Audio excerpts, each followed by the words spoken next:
영국의 유명한 윈스턴 처칠 수상이 그런 말을 했습니다. 이 여자는 이 시대의 가장 위대한 여성이다. 20세기를 대표할 만한, 존경받을 만한 18명 중에 한 명이다.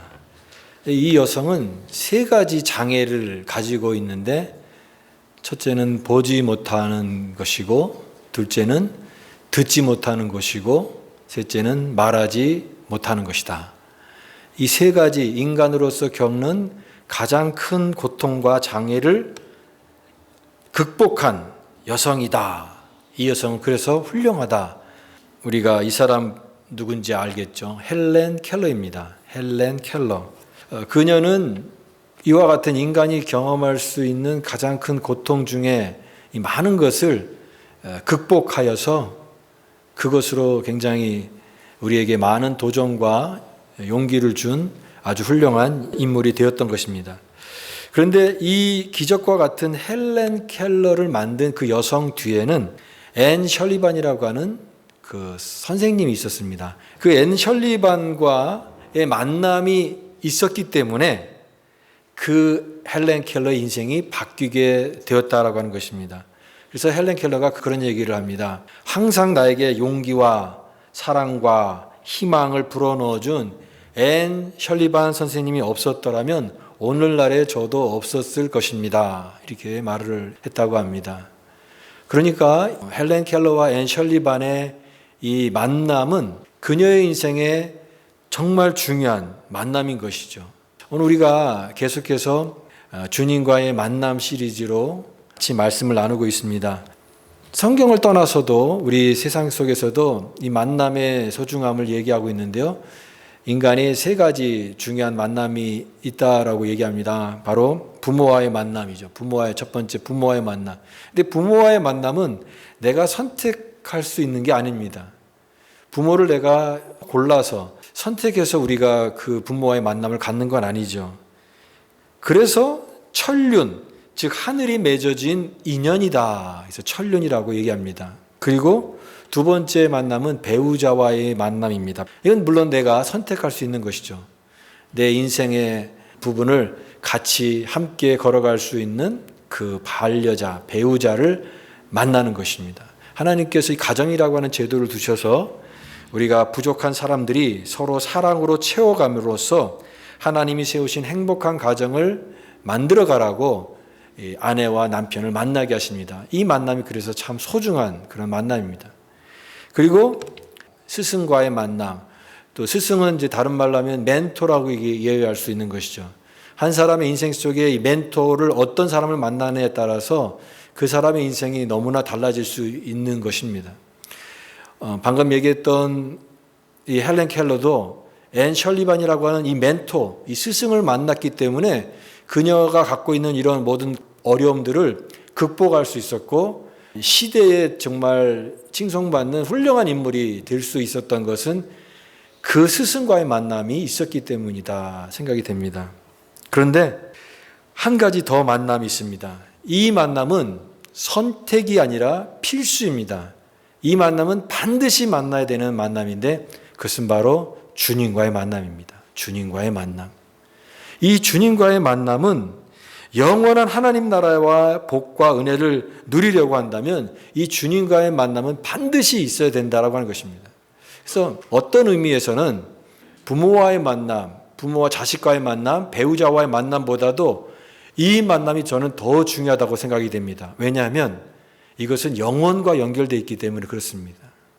영원한 나의 운명과 연결되어 있는 그 주님과의 만남이 훨씬 더 중요하다. 내가 곧 길이요 진리요 생명이니 나로 말미암지 않고는 아버지께로 올 자가 없느니라. 여러분 주님을 만나셨습니까? 이 주님을 만남으로써 이제 궁극적인 구원과 영생을 얻게 되는 것이에요.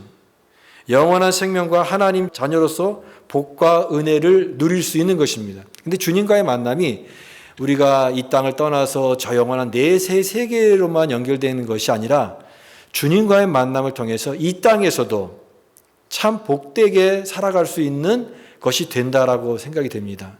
내세의 그런 어떤 것만이 아니라 주님과의 만남을 통해서 이 땅을 살아가는 내가 왜 살아야 되는지 삶의 목적과 방향성을 발견할 수 있었기 때문에 삶이 변화된 사람이 되어서 정말 하나님과 사람 앞에 사랑받고 인정받는 그런 변화된 삶으로 살아갔던 사람들이 너무나 많다라고 하는 것입니다. 오늘 예수님을 만난 사람들 시리즈 6번째는 바로 예수님의 제자인 마태와 시몬입니다. 마태, 매튜라고 하죠. 마태와 시몬, 이 두 사람이 예수님의 제자인데 오늘 이 전혀 다른 이 두 사람의 모습을 통해서 예수님과의 만남에 대해서 생각해 보며 주시는 교훈을 나누기 원합니다. 12명의 그 제자들이 있는데 물론 지난번에 우리가 베드로라고 하는 사람을 우리가 살펴보았지만 그 12명의 많은 제자 중에 이 두 사람이 왜 그러면 예수님과의 만남에 의미가 있는 것일까? 왜냐하면은 이 두 사람이 너무나 다르기 때문인 것이죠. 마태와 시몬은 전혀 다른 배경을 갖고 있는 사람인데 예수님의 제자가 되었다라고 하는 것입니다. 이렇게 다른 사람들도 예수님의 제자가 될 수 있었고 하나로 함께 하면서 생활할 수 있었다고 하는 것이 복음이다라고 하는 것이 느껴집니다. 일단 그들은 살아온 삶의 배경과 길이 너무나 다릅니다. 마태는 우리가 잘 아는 이 마태, 마가, 누가 마태복음을 기록한 그런 저자입니다. 그 마태가 원래는 직업이 뭐였냐면 세리였습니다. 우리가 지난번에 살펴봤던 삭개오가 여리고의 그 세리장이었잖아요. 그 직업과 똑같이 이 마태도 세관에서 근무하는 세리였습니다. 지난번에도 얘기했던 것처럼 그 삭개오 같이 그 당시에 세리라고 하는 직업은 유대인들로부터 아주 경멸의 대상이 될 만큼 싫어했던 그런 취급을 받았던 사람이기 때문에 마태가 그런 배경을 갖고 있었던 사람이 어떻게 예수님의 제자가 될 수 있었을까? 그거는 생각해 볼 수 없다라고 우리가 판단하기 쉽습니다. 거리가 멀게 느껴지죠. 그럼에도 불구하고 예수님은 이 세리 마태를 예수님의 제자로 부르신 것이에요.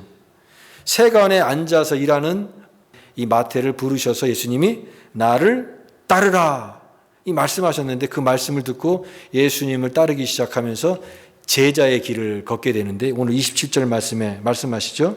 그 후에 예수께서 나가사 레위라 하는 세리가 세관에 앉아 있는 것을 보시고 나를 따르라.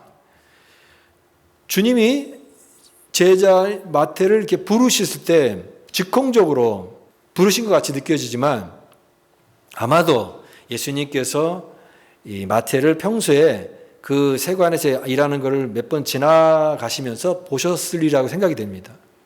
그리고 예수님께서 그 세리 마태를 유심히 보시면서 비록 사람들이 욕하고 사람들이 비난하는 그런 일을 하고 있지만 그 마태의 마음속에는 하나님을 나라를 향한 그런 마음이 있고 그 마음속에 진실된 그런 모습이 있었던 것을 파악하셨을 것입니다.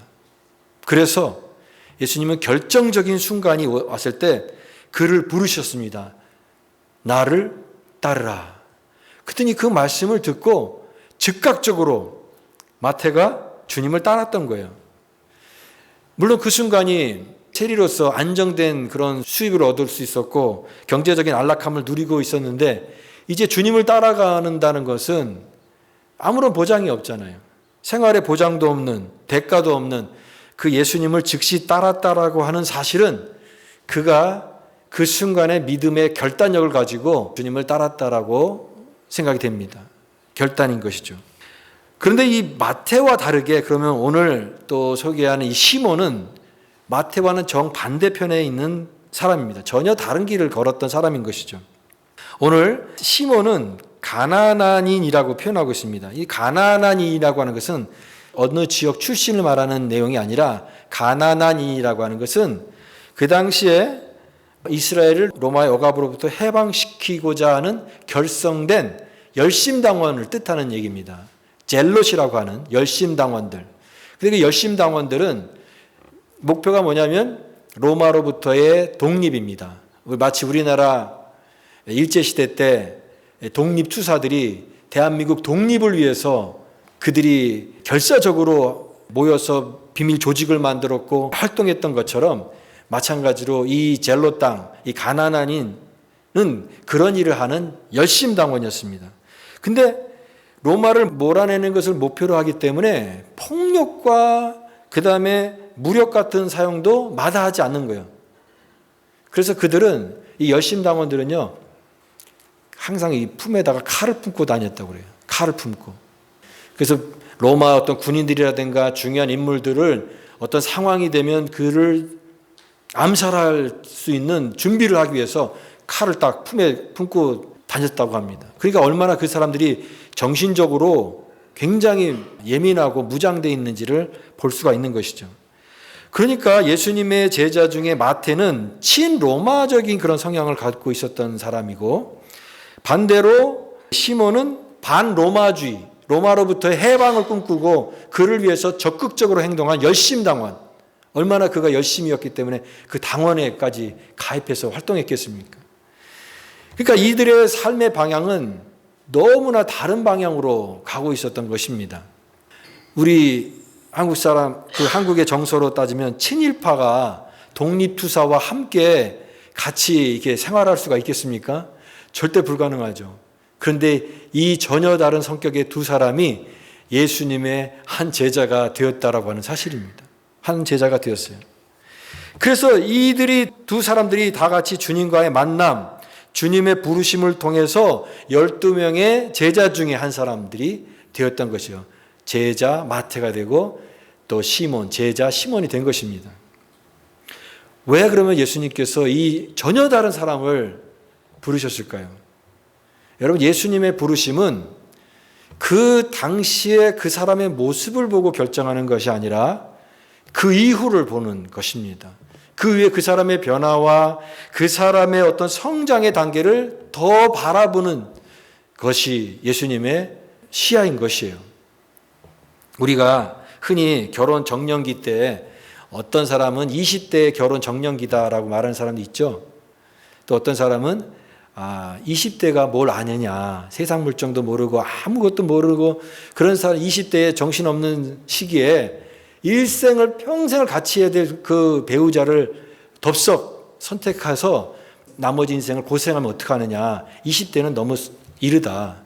30대가 좋겠다. 30대 좀 어느 정도 이렇게 성숙하고 자신의 내면을 단단하게 다듬은 30대에 배우자를 고르는 게 좋을 것이다. 이렇게 말하는 사람도 있습니다. 그러면 30대에는 그러면 완성된 것입니까? 그렇지 않습니다. 30대에도 여전히 부족한 부분이 있습니다.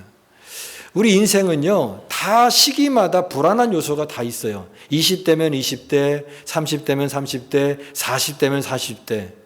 인생에 우리가 완성된 형태가 아니에요. 여러분도 인생을 오래 사시면서 이제 내 인격과 내 성품이 이제 다 완성된 것 같다. 그런 분 손 들어보세요. 아니잖아요. 우리는 다 불안한 요소를 갖고 있는 미완성된 사람이라고 생각이 됩니다. 다 미완성된 거예요. 그런 미완성된 존재를 부르셔서 완성을 향해서 나아가게 하는 과정을 겪게 하십니다. 하나님은요, 완성된 사람을 찾으려고 하지 않으세요. 지금은 미완성이지만 그 사람이 지금의 모습이 최종 모습이 아니라고 하는 거예요. 그러므로 여러분, 내 모습이 지금 이게 왜 이렇게 부족하지? 내가 왜 이렇게 믿음이 자라지 않지?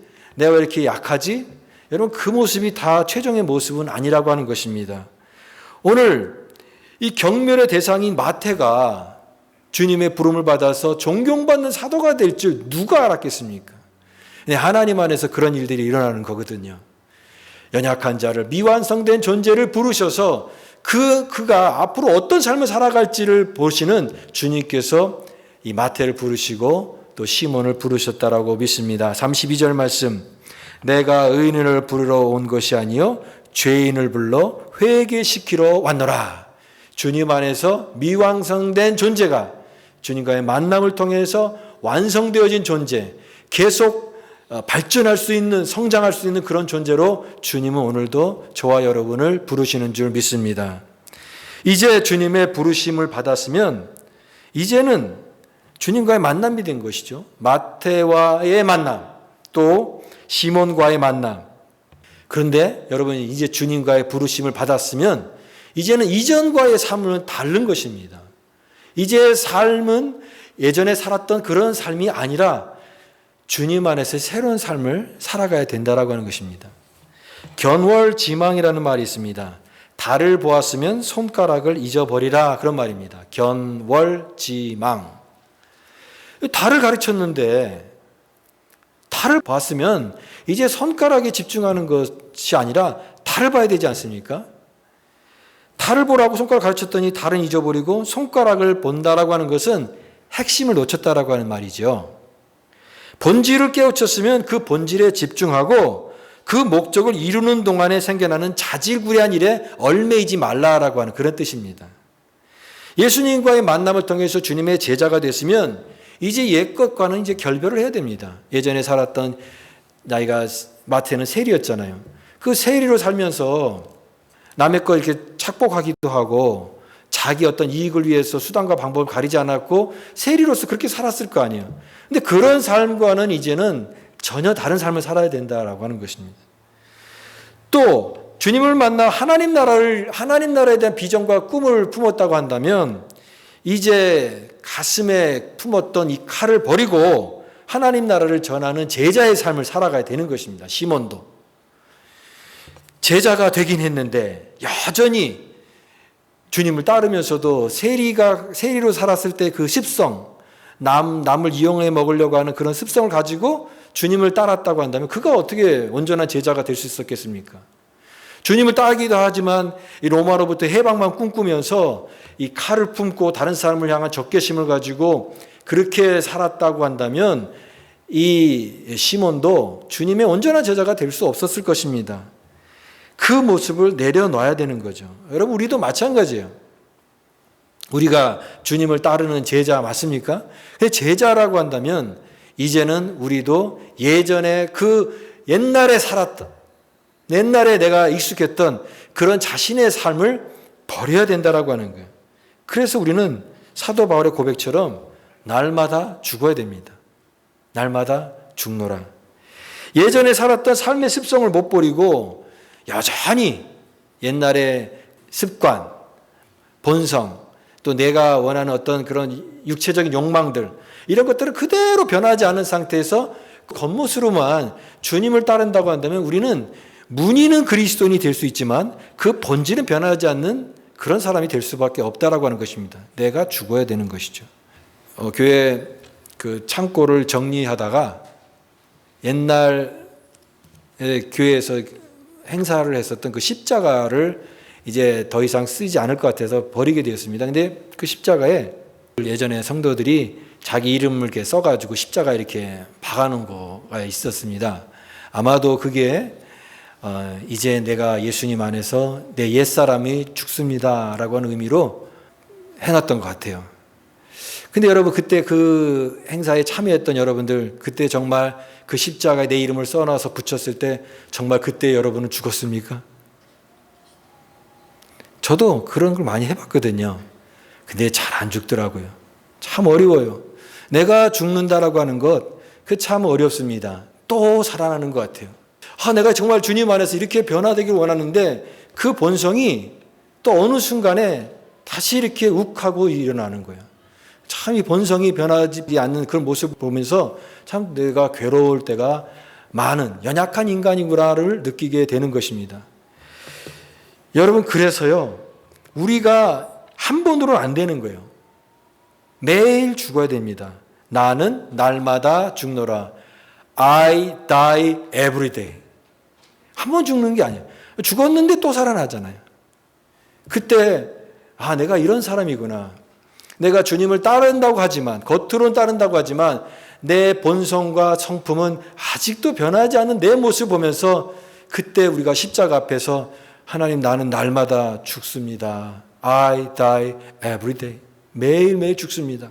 그렇죠. 주님을 온전히 따르며 방해되는 것들이 그것을 내려놓는 것이에요. 그것과의 결별을 해야 됩니다. 예수 믿는다는 것은요, 결국 자기를 버리는 길입니다. 자기를 부인하고 자기 십자가를 지고 나를 따르지 않는 자는 나를 따를 수 없다라고 하는 주님의 말씀이에요. 자기를 버려야 예수님을 따를 수가 있습니다. 이전 것은 버리고 주님 안에 있는 새로운 것을 입어야 돼요. 그래야 우리는 참된 주님의 제자가 되는 줄 믿습니다. 오늘 말씀을 통해 예수님 만난 이 마태와 시몬, 이 두 사람의 이 모습을 통해서 저는 복음의 위대함을 느끼게 됩니다. 이렇게 다른 사람들이 이데올로기도 다르고 삶의 목적과 가치관이 전혀 다른 이 두 사람이 복음 안에서 하나가 되게 하는 것입니다. 돈이 목적이었어요. 마태에게는. 돈을 인생의 가장 큰 목적으로 살았던 이 마태가 변하니까 마태 인생도 쓰임받는 하나님의 제자가 될 수 있다라고 하는 것입니다. 또 칼을 품고 폭력도 불사하던 과거의 열심당원이었던 이 시몬이 변화되니까 그 열정이 바뀌니까 하나님 나라의 복음을 위한 열정을 가진 하나님의 사도가 되는 쓰임받는 일꾼이 되었던 것입니다. 여러분, 하나님 나라의 복음은요, 인간이 만든 어떠한 이념이나 어떠한 사상이나 신념보다도 초월하는 영원한 유일한 절대적인 진리가 되는 줄 믿습니다. 이 진리 앞에서 이렇게 다른 사람들이, 가치관이 다른 사람들이 변화되게끔 해서 하나님 나라의 일꾼 되게 하는 예수님과의 만남을 갖게 되는 것이죠. 오늘 예수님은 마태를 부르시고 시몬을 부르셨던 것처럼, 그들을 만나셨던 것처럼 오늘은 우리를 만나기를 원하십니다. 저와 여러분을 만나기 원하세요. 우리를 부르셔서 하나님 나라의 일꾼 되라고 우리를 지금도 부르시고 계시는 것입니다. 우리 중 누구도 주님의 자신의 뜻을 따라서 내가 자원해서 온 사람들이 아니라 주님의 주권적인 은혜로 주님을 믿고 이 자리에 부름받아 이곳에 온 사실을 항상 잊지 마시기 바랍니다. 우리의 목적은 세상에서 성공하라고 부르신 거 아니에요. 주님께서 우리를 부르신 목적은 한 가지입니다. 주님과 같이 걸으라고 하는 부름이에요. 주님과 같이 가는 거예요. 주님을 따르고 주님의 길을 가는 사람. 그래서 저는 이 말을 이렇게 고상하게 표현하고 있습니다. 한 방향으로의 오랜 순종이다. 우리 인생 살아가면서 이 방향으로 갔다가 저 방향으로 갔다가 방향을 못 잡아서 헤매잖아요. 근데 그 주님을 만나고 나서는 한 방향으로의 오랜 순종을 가는 거예요. 그 길만 가는 거예요. 주님을 따르는 거예요. 그게 인생의 진정한 성공이라고 말씀하십니다. 멈추지 말고 주님을 따라 성장하고 변화되어서 하나님 나라의 귀한 일꾼 되고 믿음의 귀한 일꾼 되면서 능력 있게 살아가는 우리 모두가 되시기를 간절히 축복합니다.